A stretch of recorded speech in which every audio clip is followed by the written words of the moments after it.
Hello students, welcome back to this session. So in this session we will be dealing about accelerators and detectors.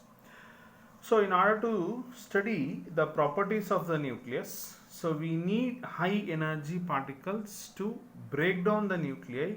That is, in order to induce nuclear reactions, we need a projectile. That is, highly accelerated or highly energetic particles will be needed as projectiles to study the properties of the nucleus. So we know that all the radioactive elements will emit alpha, beta and gamma radiations, but these radiations have energies only of the order of few electron volts, that is in terms of mega electron volts. But this few mega electron volts of energy of the radioactive disintegrated particles, that is alpha, beta and gamma, are not sufficient to study the properties of the nuclei. So in order to increase the energies of these particles, so we need accelerators. So what do you mean by accelerator or a particle accelerator? Means a particle accelerator is a device which is used to increase the kinetic energies of the charged particles. Increase the kinetic energy of the charged particles to sufficient high value such that they can be used as projectiles. So this device which performs or tries to increase the kinetic energy of the charged particle to a very sufficiently high value such that it can be, those charged particles can be used as the projectiles, so is what we call it as the accelerators. So when you increase the energies of these charged particles, so it can overcome the Coulomb repulsion force of the target. It can overcome the Coulomb repulsion force of the target and can induce the nuclear reaction. So this is the main purpose of these accelerators. So there is, when you accelerate or when you increase the kinetic energy of the charged particles, so these charged particles with high values of kinetic energy will be used as a projectile. So these projectiles will be having a capacity to overcome the repulsion force or the Coulomb repulsion of the target, and it can induce the nuclear reactions very easily. Of course, we will be using any charged particles, for example alpha, beta, proton, okay, as the projectiles, but these normally will not be having any sufficient high energies to come out the Coulomb repulsion of the target. So in order to overcome that Coulomb repulsion of the target, so it needs certain energy, that is these particles must be having certain energy. So therefore there is a necessity for the usage of the accelerators. So now basically let us look into what is the principle of this accelerators, or what is the procedure for the particles to get accelerated in case of the devices. So initially we will be having a source of charged particles. So these charged particles, that is source of charged particles, are firstly injected. That is, we will be having a source of beta particles, that is electrons, or we will be having alpha particles, or we will be having protons. So initially these particles that are to be accelerated must be injected into the accelerators. Okay, this is the first step, or this is the first procedure. So what is the second procedure means? So we should get a collimated beam, that is a narrow beam of these accelerated particles must be obtained by using certain electric fields, that is under the vacuum condition and under the influence of the electric field until they require or until they gain the sufficient energy. So we need a collimated beam. So that is the second procedure. And whenever that is the third procedure is whenever they get the sufficient high energy, so they are made to hit the target. So this is a procedure or the principles that is being followed in case of the accelerated. So initially there will be a source of the charged particles. So there is from this source of charged particles, the charged particles will be injected to the accelerators, and in order to gain a collimated beam, so we have certain procedures, that is there will be a certain application of electric field, and whenever this charged particles will acquire a certain sufficiently high energy, so they will be coming out as a collimated beams, and finally it is made to hit the target. So now we are able to study the nuclear, or we are able to induce the nuclear reaction. So depending upon the path that is being traveled by the charged particles in this accelerators, so the accelerators are basically classified into two types. One is linear accelerator, and the second one is cyclic accelerator. So depending upon the path that is being traveled by the charged particle in the accelerator, the accelerators are classified into two types. First one is the linear accelerator, and the second one is a cyclic accelerator. See, in case of linear accelerator, the path of the charged particle in case of the inside the accelerator, it will be a linear path. Okay, so it travels in a straight line. In case of cyclic accelerators, the path of these charged particles during acceleration or inside the accelerator will be a circular or the spiral path or circular paths. Okay, so this is based on the path that is being traveled. The accelerators will be classified into linear accelerators and cyclic accelerators. So based on the path that is being traveled by the charged particle, the accelerators are classified into linear accelerator and cyclic accelerator. So just now we have studied this. Now based on the method of acceleration or method of method of acceleration of the charged particle, so the accelerators are classified as follows. The first one is direct field linear accelerator. So in this case, or in this case of direct field linear accelerator, the acceleration of the charged particles takes place by application of a direct single large potential drop. So that is, here we are going to apply a single source of potential difference which is having a very large potential drop. So here the particle will undergo, that is, the particle undergoes the electric field with high potentials, and the acceleration is being achieved by the charged particles. So the example for this type of charged that is direct field linear accelerator is nothing but Van de Graaff generator.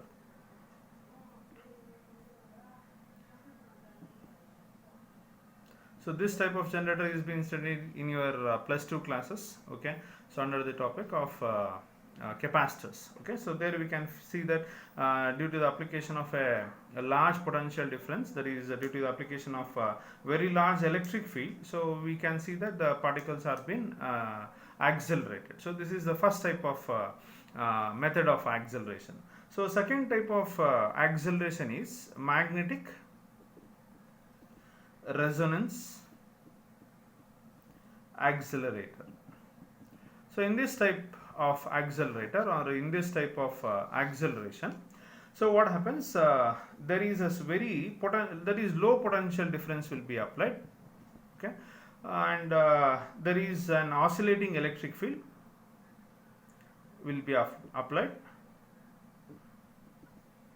and here since we are applying the magnetic field, so it will follow a circular path. That is, the charged particle will be going in a circular path or in a semicircular path, such that it gains a sufficient energy after a larger time. So then finally the charged particle will comes out. So here there is a low potential, that is low electric field will be applied, and we are also applying the magnetic field such that, so whenever any charged particle will be moving in the presence of magnetic field at right angles, so it will be describing a circular path, or it will be describing the spiral path. So for example, this we can study about the cyclotron. So cyclotron, it is for positive ions. So to increase the energy of the positive ions to a high energy level, so we will be using cyclotron. So similar in order to accelerate the negatively charged particles, so we have a betatron. Okay, so this is for negatively charged particles, or we can say that it is for negatively charged ions. So this is the second type of accelerator that is being used. So the third type of accelerator is phase stability accelerator. Okay, here in this type of accelerators, so we will include the concept of phase stability, so where we are not going to discuss in detail about this. So here the phase of the field that you are applying and the phase of the charged particle that is moving, so those things will be implemented, that is those will be synchronized. So hence the example for this phase shift or phase stability or accelerator will be it is betatron synchrotron. Okay, so this is an example for the phase stability accelerator. And finally we have, that is the fourth type of accelerator, in which the principle of alternating gradient of magnetic focus will be incorporated. So that is what we call it as alternating gradient of magnetic focus. So we are not going to discuss in detail about this here. So the two main things that we need to discuss about is nothing but one is the linear accelerator and other one is the cyclic accelerator, where we will be studying about betatrons and the cyclotrons. So now let us study about the cyclotron. So where we study under this as magnetic resonance accelerator. So this accelerator or this cyclotron is a type of accelerator where we will be accelerating only the positively charged ions or positively charged particles like proton and alpha particle. So these type of accelerator where we have only positively charged particles are accelerated. So this is what we call it as a cyclotron. So in this cyclotron we will be increasing the energies or the kinetic energy of proton and alpha particle to a very high energies or to a very larger extent. So in case of cyclotron, there is application of both electric field and as well as magnetic field. So the magnetic field will be applied perpendicular to the plane of the accelerator, and electric field is produced with the help of a radio frequency oscillator.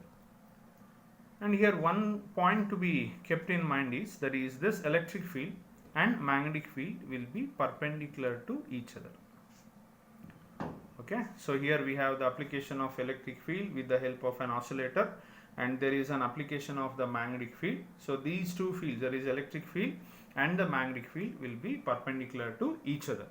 So we all know that there is whenever any charged particle is moving along a circular path, so the electric field accelerates the charged particle. That is, whenever we have any charged particle which is moving in a circular path, so we have seen that it will be accelerated, right? Okay, so that is from our classical ideas. Okay, so here we have a circular path. Suppose here we have a proton. So if this proton is made to move in this circular path, okay, so this proton will get accelerated. Okay, so this is a classical concept. Or what does classical physics says means, whenever we have any object which is moving in a circular path, okay, so the particle will be accelerated. So the same concept is being utilized here. Okay, so that is whenever any particle which is in motion, so it will be getting accelerated. So similarly we have the charged particle, that is a positively charged particle, proton or alpha particle. When these are made to go in a circular path, so they will be definitely accelerated. So this is the idea that we are taking from our classical physics. Okay, so how can we make the charged particle to move in a circular path? So that is our question now. See, we have that is from our basic concepts. So whenever any charged particle is moving in the presence of a magnetic field, that is in a direction perpendicular to the direction of the magnetic field, so we can see that that is the angle between the direction of velocity of the charged particle and the direction of the magnetic field. If they are perpendicular to each other, then the charged particle will follow definitely a circular path. Okay, so therefore by using the magnetic field we can make this charged particle, that is proton or alpha particle, to move in a circular path. Okay, so now this electric field will try to accelerate or will make the particle to get accelerated, or we can make the resonance condition with the help of this electric field by applying an oscillator. Now let us look into the structure or construction of the cyclotron. See, the cyclotron basically consists of two semicircular discs, so which is taken in the form of, that is in the shape of D. Okay, see, we have two semicircular. Okay, so we have a circle. If you cut this, you'll get the semicircle, right? So we have, that is the cyclotron consists of two hollow semicircular disc. This is one semicircular disc and this is another semicircular disc. Okay, so these are the metal conductors which are known as Ds. Okay, let us take this D as D1 and the second semicircular metal conductor as D2. Okay, so here we can see that here we have one D, okay, semicircular metal conductor, and here we have another semicircular. So this is known as D1 and this is known as D2. Okay, here we can see that the Ds are connected to an oscillator, so which produces electric field. Okay, and we can see that the magnetic field is being applied perpendicular to the plane of this accelerator. Okay, and here we have an exit port for the charged particle. So that is whenever we have the sufficiently high energy charged particle ready, or after acceleration, the charged particle must be taken out. Okay, so for this we need an exit port. Okay, so this is our exit port in any one of the Ds, and here at the center of this circular disc we have a source. Okay, that is what we call it as a source of positive charges, that is positive ions. Okay, it may be protons or it may be alpha particles. Okay, so with the help of this oscillator, a varying electric field is being produced in the gap between the discs. This oscillator will produce a varying electric field in the gap between these two semicircular metal discs, okay, or the conductors. Inside this there is circular semicircular metal conductors, we don't have any electric field. Only in the gap between these two semicircular discs will be having an electric field, and we can see that the magnetic field will be applied perpendicular and it is inwards. Let us consider. Okay, now let us see what is the working of this cyclotron goes on. So when this oscillator is being switched on, okay, the arrangement is made such that this semicircular metal conductor disc D1 will be positive and this will be negative. Okay, that is D2 will be negative and D1 will be positive. So the oscillator frequency is so adjusted such that this D1 will be under positive potential and D2 will be under negative potential. So here at the center, remember that we have kept the source of positive charges, that is it may be proton or it may be alpha particle. So since D2 is under negative potential, so what happens, this there is a source of positive charges, so will move to, or will get attracted towards the disc D2. Okay, on reaching the circular disc D2, the ion will move with a constant speed inside this semicircular disc. Why? Because the electric field inside is zero, but the magnetic field is applied perpendicular to the plane of the accelerator. So therefore this magnetic field makes the positively charged particle to describe a circular path. Okay, understood? I'll repeat it once again, students. Here at the center we have a positively charged source, that is it may be a source of protons or it may be a source of alpha particles. So the oscillator frequency is so adjusted such that the D1 will be under positive potential and D2 will be under negative potential. So since here in the gap between these two circular Ds we have a source of positive charges, so as soon as this source emits any positively charged particle, so definitely it will be attracted towards the negative potential, that is D2. So what happens, this positively charged particle will get inside this metal conductor D2. Since the electric field is switched off, so it does not experience any electric field, but we have the magnetic field applied perpendicular to the plane of the accelerator. So therefore this magnetic field makes the circular charged particle to describe a circular path.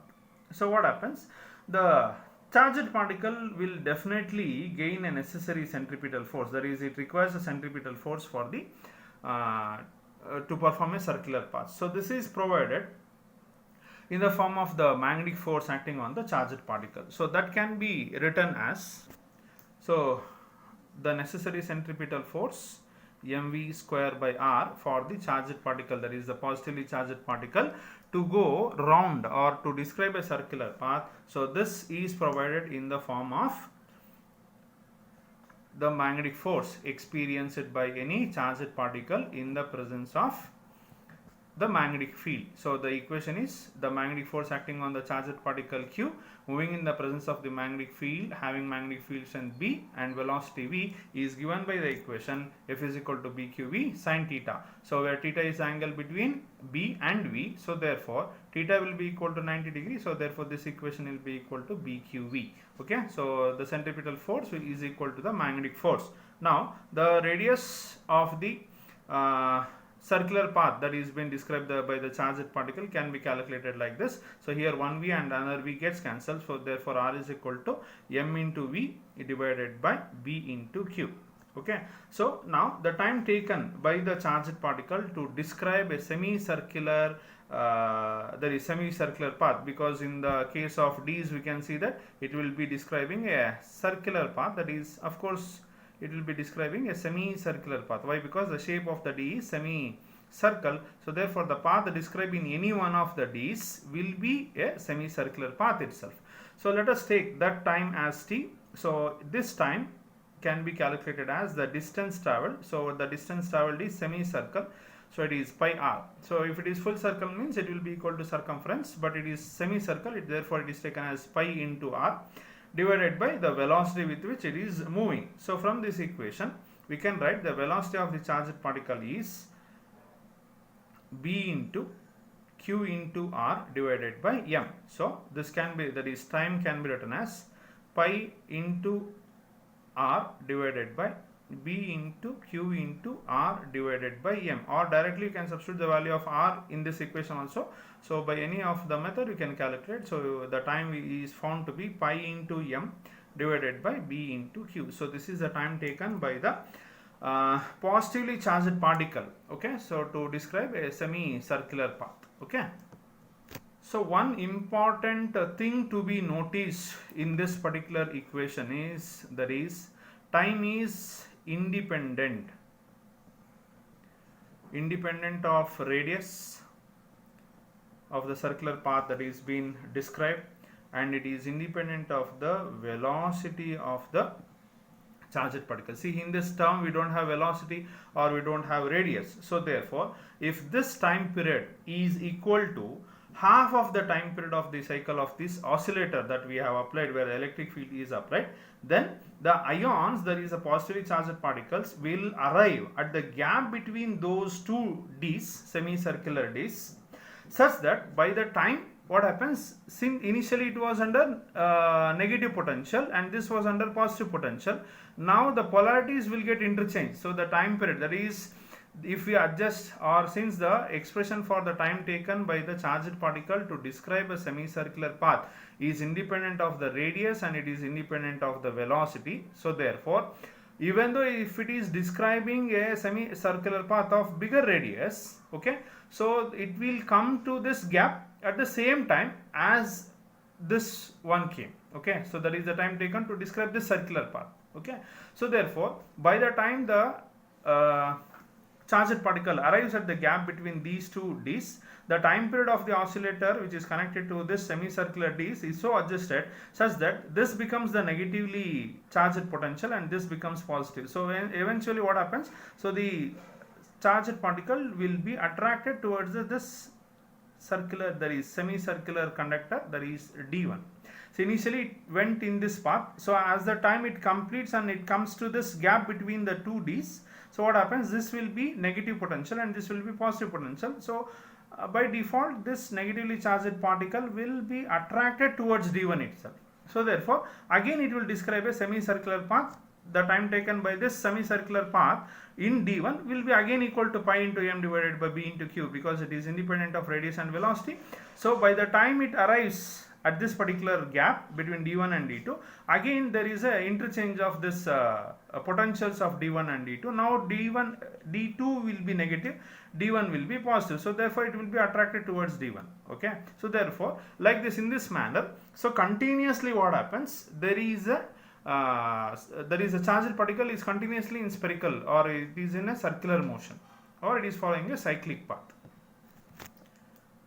So since we have applied the electric field and it is following a circular path, so what happens, the positively charged ion or the positively charged particle will get accelerated every time when it comes to the gap between this D1 and D2, and it describes a circular path of greater and greater radius. Because why it is describing a circular path of greater and greater radius means its energy is not getting lost, its energy is increasing. So hence therefore the radius of the charged particle is also going on increasing. So finally, when the radius of the circular path that is being described, okay, that is r, if this is equal to the radius of circular disc, that is where capital R is the radius of the circular disc, that is a semicircular disc. Okay, so then the charged particle will be coming out finally from the exit portal. Now the accelerated charged particle will be having a maximum speed and it will be having a maximum energy. So that can be calculated as follows. So that is, now we have the centripetal force mv square by r. Why? Because now the radius of the circular path that is been described will be equal to the radius of the circular disc. So therefore mv square divided by r will be equal to bqv, but v will be maximum now, right? So therefore, so velocity will be maximum. So therefore here one velocity and this velocity gets cancelled. So the remaining value will be equal to, that is v maximum will be equal to b into q into r divided by m. Okay, now we have obtained the expression for the velocity. Okay, now what happens, let us calculate the kinetic energy, that is the maximum kinetic energy of the ion. So that is given by half m v square maximum. So if I substitute the value of v maximum in this equation, we get 1 by 2 m. Okay, so it is bqr divided by m the whole square.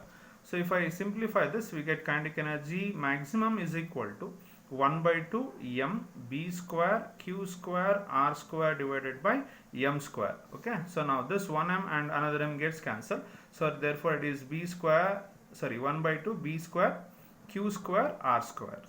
Okay, now so this will be the kinetic energy, that is maximum kinetic energy of the charged particle that is coming out of the cyclotron or the accelerator.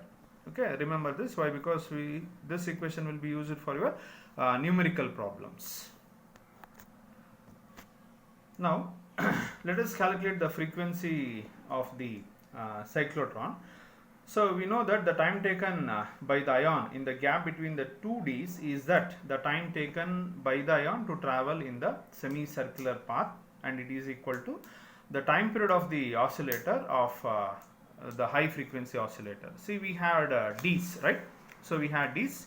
So the time taken by the positively charged particle to arrive in this gap will be equal to the time taken by the charged particle to describe a circular path in the Ds, any one of the Ds. So therefore we can write the time taken was equal to pi into m divided by b into q, and this was equal to t by 2. Why? Because remember that is capital T is the time period of the oscillator. Okay, so by this the time it comes to in between, so the cycle is been, that is the potentials of this D's is being changing. So therefore this will be equal to t by 2, half the time period of the frequency that is been applied. So therefore if you calculate the time period as 2 pi m divided by b into q, and we know that frequency will be equal to 1 by time period. So therefore this is equal to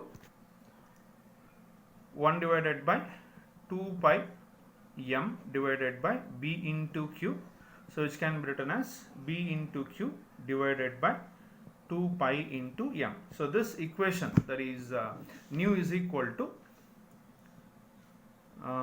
b into q divided by 2 pi m will be known as the cyclotron frequency. Okay, and we have the expression for the maximum kinetic energy that is been coming out of the cyclotron is half b square q square r square divided by here it should be m. Okay, so this is the expression for kinetic energy of the charged particle that is coming out of the cyclotron, and this is what we call it as the cyclotron frequency. So here we can see that from the above equation for the final energy, okay, so will mainly depends on the radius of the circular D, and it also depends on the strength of the magnetic field that is been applied, and it is inversely proportional to the mass of the charged particle that we are using. So along with this, we also have certain limitations. Okay, so let us see what is the limitation of that. The cyclotron is useful to accelerate heavy particles like proton and alpha particle, and it cannot be used to accelerate the negatively charged particles. So this is the main disadvantage. Okay, basically. And the advantage of cyclotron, it is completely we can use low voltage source, so for producing high frequency, that means high energy particle. So these are the advantages and disadvantages of the cyclotron. Okay, thank you.